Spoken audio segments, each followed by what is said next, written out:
Alright, in this one, I want to talk about a skincare ingredient that I haven't really talked about before, which are alpha hydroxy acids, or AHAs. Basically, they're the active ingredients used in chemical exfoliators, so chemical peels. And in this study, which is peer-reviewed by a flagship third-party entity when it comes to the peer reviewing process, which confirms that it has pretty good methodology, they essentially tried to compare alpha hydroxy acids to placebo, and they measured skin aging parameters. The treatment group, they applied a lotion that contained 25% of each of these possible AHAs in one forearm, while on the other, they applied a placebo lotion. And I like these types of designs. It's kind of like the split face studies because they completely neutralize the confounding variable of genetic variability. So I think these are the best type of skincare studies where you either use different forearms for the treatment versus placebo, or split face studies where one part of the face you use treatment, the other part of the face you use placebo. The split face studies are probably better because we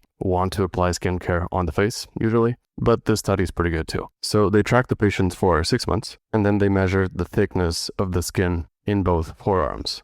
And they took biopsies to accurately measure each one. And when it comes to results, the treatment group with the AHAs, they saw on average a 25% increase in skin thickness, which I think is extremely impressive. They also saw improved quality of elastic fibers and increased density of collagen. So the alpha hydroxy acid group probably induced upregulation of collagen and elastin production, and they measured no increase in inflammation. So no increase in pro-inflammatory cytokines, which of course is a good sign. And essentially, they concluded that the treatment group actually reversed some of the damage from photoaging.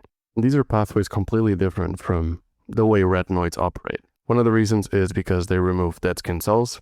Another reason is because they penetrate in the epidermal layer of the skin, and they actually upregulate production of collagen and elastin on their own. Regardless of pathways, 25% increase in skin thickness in the biopsies from the treatment group is extremely impressive, and it indicates that alpha hydroxy acids increase collagen production, and likely a similar thing with elastin as well. Now in this study, this is not new, so they kind of use a daily protocol, but modern protocols are actually better because since then we actually know more. So in modern dermatology, we tend to use alpha hydroxy acids around once a week, and that's a sweet spot depending on the concentration in the product. So there's a bunch on the market. I think most of the time they're formulated to be used around once a week. That tends to be the sweet spot most of the time, but it depends. And yeah, they're basically masks or chemical peels that you use once a week, and apparently they seem to increase collagen and elastin on the skin by completely different pathways than other actives that we've been talking about on this channel.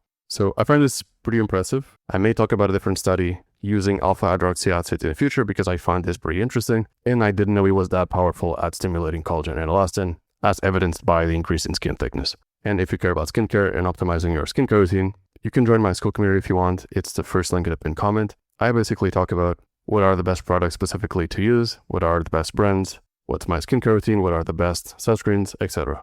So if you're interested in that, you can join my school community via the link in the pinned comment, and I hope you join.